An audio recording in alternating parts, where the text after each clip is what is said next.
Oliver Armstrong here. There's a question which is quite common. Can my past affect my relationships? And the answer is yes.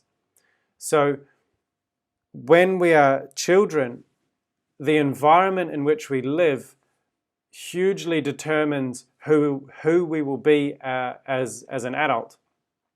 So if we are in a loving, supportive environment, and we are experiencing through body language, viewing body language and hearing spoken language of a loving relationship between two parents or caregivers, then the chances are higher for us to find a suitable partner so that we can have a similar relationship, a similarly supportive relationship.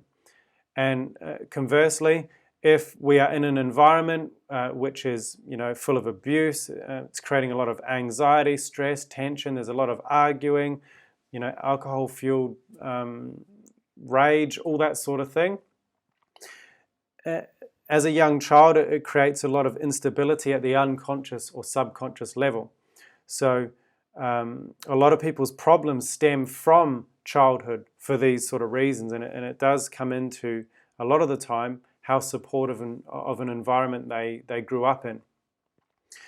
So let's say somebody has witnessed as a child, unconsciously or subconsciously witnessed this behavior, the violence, whatever it is, and it's traumatized them to some extent, but consciously they kind of feel all right. Yes, I had a rough childhood, but I've pretty well dealt with it. But at the unconscious level, it's not always the case. So this person could be picking partners which are equally as unhealthy. They could be abusive, they could be, whether that's physically abusive, emotionally abusive, or otherwise. And this tends to exist at the unconscious level because it has become a pattern, a belief as to, for that person as to what is normal in a relationship. So they start looking unconsciously or subconsciously for people that meet these criteria. Consciously, people often have no idea they are doing this, yet unconsciously, this is all happening.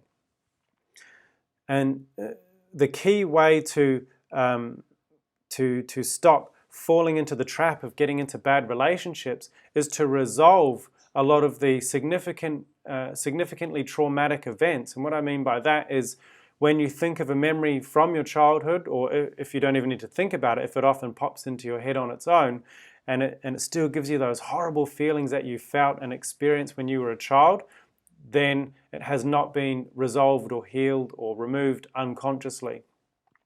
So my advice is always to resolve that stuff at the emotional level. That helps the unconscious release and heal that.